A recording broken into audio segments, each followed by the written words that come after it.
नमस्कार, स्वागत आहे आपलं संगीता सोमी किचनमध्ये। वडापाव म्हटलं की मुलांना खूप आवडतो। मुलांनाच काय सोडा, लहानांपासून मोठ्यांपर्यंत सगळ्यांनाच तो आवडतो आणि बाहेर गेल्यानंतर पहिलं प्राधान्य जास्त करून वडापावला राहतं। जेव्हा पण कुठे वडापाव तळायचा वास सुटलेला असतो त्यावेळेस आपण पहिलं वडापाव खायला जातो। तर म्हटलं चला आज घरच्या घरी हेल्दी वडापाव कसा तयार करता येईल। बाहेर कोणत्या तेलात केलेलं असतं, कोणतं बेसन पीठ वापरलेलं असतं हे आपल्याला माहित नसतं। त्यापेक्षा मग घरच्या घरी केल्यानंतर ती स्वच्छता पण राखली जाते। आपण जे पदार्थ वापरतो किंवा त्याच्यामध्ये इन्ग्रेडियंट वापरतो ते चांगल्या प्रकारचे वापरले जातात। त्यामुळे मला आजची रेसिपी आपण वडापावची बनवूया। चला तर बघूया मग वडापावची रेसिपी।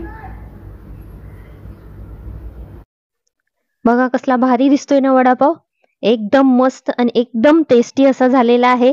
तुम्ही पण नक्की अशा पद्धतीने बनवून बघा। चला आपण रेसिपी बघूया। त्यासाठी मी इथं बटाटे घेतलेले आहेत 5-6 आणि ते बटाटे शिजवून घेतलेले आहेत आणि त्यानंतर स्मॅशरने ते स्मॅश करून घ्यायचे आहेत। चांगले स्मॅशरने स्मॅश केल्यानंतर आता बटाटा स्मॅश करून झालेला आहे। आता आपण तो बाजूला ठेवू आणि त्याच्यासाठी थोडंसं आलं लसूण पेस्ट बारीक करून घेऊया। त्यासाठी मी थोडंसं आलं घेतलेलं आहे 2-3 तुकडे, 4 मोठ्या लसूणच्या पाकळ्या घेतलेल्या आहेत आणि त्यामध्ये मिरची ही थोडी कमी तिखटवाली मिरची आहे, थोडी तिखटवाली मिरची अशा मिक्स करून घेतलेल्या आहेत आणि ते आता मी चांगलं वाटून घेणार आहे। थोडंसं भरडं वाटून घ्यायचं आहे, एकदम बारीक पेस्ट नाही करायची त्याची, असं वाटून घ्यायचं आहे ठेचा टाइप मध्ये। आणि त्यानंतर आता आपण एक कढई घेऊया आणि कढई गरम झाल्यानंतर त्यामध्ये थोडंसं तेल घालून घ्यायचं आहे।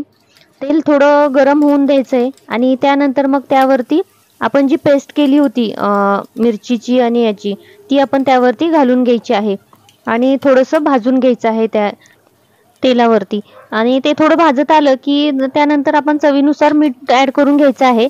मीठ घातल्यानंतर थोडंसं परत त्याला हलवून घ्यायचं आहे आणि त्यानंतर मग त्यामध्ये आपण थोडीशी हळद घालून घ्यायची आहे। हळद घातल्यानंतर ते चांगलं मिक्स करून घ्यायचं आहे। हळद चांगली मिक्स झाली की मग त्यानंतर आता आपण जो बटाटा बारीक करून घेतला होता तो आपण बटाटा त्यामध्ये घालून घ्यायचा आहे आणि त्यानंतर आपण तो चांगला एकदम मिक्स करून घ्यायचा आहे। गॅस मीडियम वरती ठेवायचा आणि त्यानंतर हा बटाटा आहे तो चांगला मिक्स करून घ्यायचा आहे आणि जास्त वेळ परतायची गरज लागत नाही। या बटाट्याला शिजलेला असतो आणि परत आपण तळणार पण असतो, त्यामुळे जास्त शिजवत ठेवायची काही गरज लागत नाही। फक्त हे मिरचीचं आणि ह्याचं बॅटर त्याला लागलं, मिक्स झालं, ते सगळं एकजीव झालं तोपर्यंतच ठेवायचं आहे। त्यानंतर 1-2-3 मिनिटं झाकण ठेवायचे, थोडंसं वाफ आली की नंतर झाकण काढायचंय, परत बटाटा हलवून घ्यायचा आहे आणि त्यानंतर चांगला मिक्स झाला त्यावरती एकदम बारीक केलेली कोथिंबीर घालून घ्यायची। कोथिंबीर थोडी जास्त घालायची, त्यामुळे फ्लेवर खूप छान लागतो आणि ती कोथिंबीर चांगली मिक्स करून घ्यायची। बटाटा हलवून घ्यायचा आहे। बघा आता आपला बटाटा एकदम परफेक्ट तयार झालेला आहे। 1 ते 2च मिनिटं झाकण ठेवते आणि त्यानंतर झाकण काढल्यानंतर मी आता गॅस बंद केलेला आहे। फक्त बटाटा हलवून घेणार आहे आणि त्यानंतर तो थंड करण्यासाठी ठेवून द्यायचा आहे तसाच। आता आपण हा बटाटा थंड करायला ठेवूया। थंड झालेला आहे आणि बघा आता आपण त्याचे गोळे तयार करायला घेऊया। बटाटा एकदम थोडासा मिक्स करून घ्यायचा आहे चांगला आणि थंड झाल्यामुळे थोडासा हे होतो, तर असा थोडासा मिक्स करून लूज करून घ्यायचा आणि त्यानंतर त्याचे चांगले गोळे तयार करून घ्यायचे। बघा आता मी अशाच पद्धतीने बटाट्याचे गोळे तयार करून घेते। आता तुम्हाला मी जरा जवळून दाखवते। गोळा म्हणजे एकदम गोल असा गोळा करायचा नाहीये, थोडासा गोळा पहिला करून घ्यायचा आणि त्यानंतर मग त्याला अशी थोडीशी पॅटी टाइप मध्ये चपटा करून घ्यायचा। त्यामुळे बटाटा आहे ना तळला पण चांगला जातो आणि आपल्याला ज्यावेळेस आपण पावामध्ये आपण तो भरला जातो त्यावेळेस व्यवस्थित भरता येतो। जास्त गोल झाले की मग ते एकदम असे पकले जात नाहीत आतमधून आणि पावामध्ये आपल्याला चपटे करून शेवटी परत भरावे लागतात, त्यासाठी थोडंसं चपटे करायचे। आणि बघा आता अशाच पद्धतीने मी सगळे गोळे तयार करून घेते, म्हणजे वडे तयार करून घेते आणि त्यानंतर मग आपण तळायला घेऊया। बघा आता बटाट्याच्या पॅटी मी तयार करून घेतलेल्या आहेत, एकदम मस्त दिसतायत आणि आता आपण ह्या बाजूला ठेवू आणि आपले बॅटर तयार करण्यासाठी आता आपण यामध्ये बेसन पीठ घेऊया। हे बेसन पीठ मी घरी तयार केलेलं वापरत आहे, तुमच्याकडे अवेलेबल नसेल तर तुम्ही बाहेरचंही वापरू शकता, जे चांगलं हिरा कंपनीचं असतं ते। आणि त्या बेसन पिठामध्ये आता चवीनुसार मीठ ऍड करून घेतलेलं आहे, थोडीशी हळद घालायची आणि खायचा सोडा मिक्स करून घ्यायचा आहे थोडासा घालून आणि त्यानंतर आपण मिक्स करून घ्यायचे। हे मिक्स करताना सुरुवातीला चम्मचचा वापर केला, पण काय ह्याला खूप वेळ लागतो आणि आपलं मनाला पाहिजे तसं ते मिक्स होतंय असं मला तर वाटत नाही. ती सवय लागलेली हाताने हे करायची, त्यामुळे चला परत आपला हात जिंदाबाद. परत आपल्या हाताने करायचंय, मस्तपैकी मिक्स करून घ्यायचंय. सगळ्या गुठळ्या वगैरे एकदम विरघळल्या जातात हाताने केल्यानंतर आणि एक अंदाजही कळतो व्यवस्थित पिठाचा. आता बघा मी पाणी घालून जेवढं पाहिजे तेवढं पीठ पातळ करून घेतलेलं आहे आणि त्यानंतर आपण आता त्यामध्ये कढई एक घेऊन कढईमध्ये तेल गरम करून घेतलेलं आहे. तेल थोडं गरम झालेलं आहे. आता आपण काय करू, ते चटणी बनवण्यासाठी जे बॅटर आपण कालवून घेतलं होतं त्या बॅटरचे असे छोटे छोटे छोटे गोळे घालून घ्यायचे आहेत कढईमध्ये. अशा पद्धतीने केलेली चटणी खूप अप्रतिम अशी बनते आणि खूप छान लागते. मुलांना तर एक नंबर आवडते, खूप छान लागते.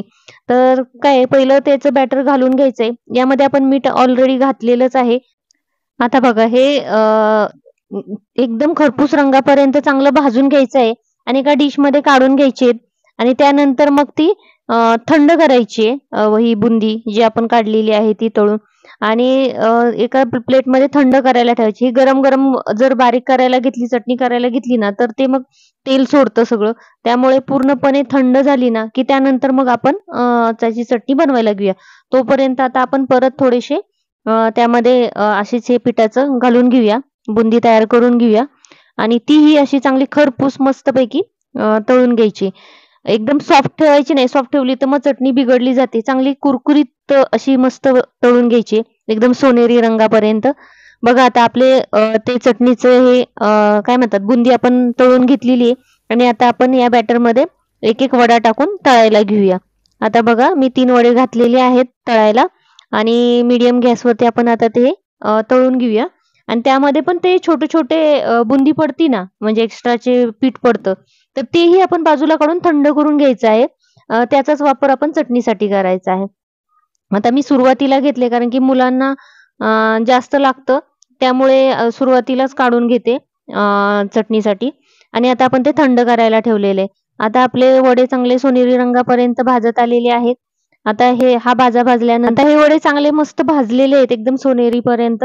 आता आपण हे एक टिश्यू पेपर 1-2 घ्यायचे खाली आणि एका ताटामध्ये ठेवून त्यावरती आपण हे वडे ठेवून द्यायचे. त्यामुळे एक्स्ट्राचं जर तेल असेल तर मग ते टिश्यू पेपर वरती शोषलं जातं आणि त्यामध्ये आता परत मी दुसरा भाजा वड्यांचा घालून घेते. आता तोपर्यंत हे भाजतायत तोपर्यंत आपण बघूया की आपण जी चटणीसाठी बुंदी तयार केलेली होती ती चांगली थंड झालेली आहे आणि तोपर्यंत वडे इकडे भाजत राहतील. आता ती बुंदी आहे ती थंड झालेली, ती आता एका मिक्सरच्या छोट्या भांड्यामध्ये घालून घ्यायची आहे आणि त्यामध्ये जर बॅटरमध्ये मीठ कमी पडलं असेल तरच मीठ घालायचंय, नाही तर मीठ घालायची काही गरज लागत नाही. त्यामध्ये थोडीशी लाल चटणी, आपली फिक्की चटणी किंवा लाल तिखट असतं ते घालून घ्यायचंय. एक थोडंसं अर्धा चम्मचवर एकदम थोडंसं घालायचं आणि त्यानंतर मिक्सरला फिरवताना ही चटणी मिक्सर हा चालू बंद करत फिरवून घ्यायची. एकदम भरड असा राहिला पाहिजे, थोडासा एकदम बारीक करायचे नाहीतर मग त्या चटणीमध्ये पूर्णपणे तेल सुटलं जातं. त्यामुळे थोडीशी जाडसर वाटून घ्यायची. बघा अशा पद्धतीने आता आपली चटणी तयार झालेली आहे.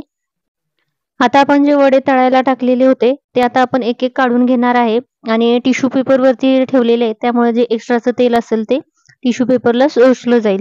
आणि त्यानंतर आता परत मी दुसरे राहिलेले वडापाव होते तेही त्यामध्ये आता तळायला घातलेले आहेत. आता आपले वडे मस्तपैकी तळून झालेले आहेत. चला आता आपण चटणी तयार आहे, आणखीन वडे तयार आहेत. आता आपण थोडीशी मिरची तळून घेऊया. त्याला थोडेसे काप दिलेले आहेत मध्ये आणि 1-2 मिनिटात लगेच आपण ते काढून घ्यायची बाहेर आणि त्यानंतर मग आपण त्यावरती मीठ टाकून घ्यायचं आहे त्या मिरच्यांवरती. आता आपले वडे तयार आहेत, मिरची तयार आहे आणि चटणीही तयार आहे. तर चला तर मग आता आपण प्लेट तयार करायला घेऊया. आता इथे 2 पाव घेतलेले आहेत आणि वडे ठेवलेले आहेत. आपली मिरची तळलेली मस्तपैकी ती ठेवलेली आहे आणि ही चटणी ठेवलेली आहे जी आपण तयार केली होती मिक्सरच्या भांड्यामध्ये ती, आणि ही लाल चटणी आहे. आता आपली प्लेट तयार झालेली आहे. आता आपला वडापाव तयार झालेला आहे, एकदम मस्त असं झालेला आहे, वास सुटलेला आहे एकदम मस्त. आता मी ट्राय करून बघते. तुम्ही पण अशा पद्धतीने वडापाव बनवून बघा आणि ही रेसिपी आवडली असल्यास चॅनलला लाईक, शेअर आणि सबस्क्राईब करायला विसरू नका. बेल आयकॉन प्रेस करा, त्यामुळे तुम्हाला नवीन नवीन व्हिडिओचे नोटिफिकेशन येत राहील. चला आता आपण टेस्ट करून बघूया वडापाव कसा झालेला आहे तो.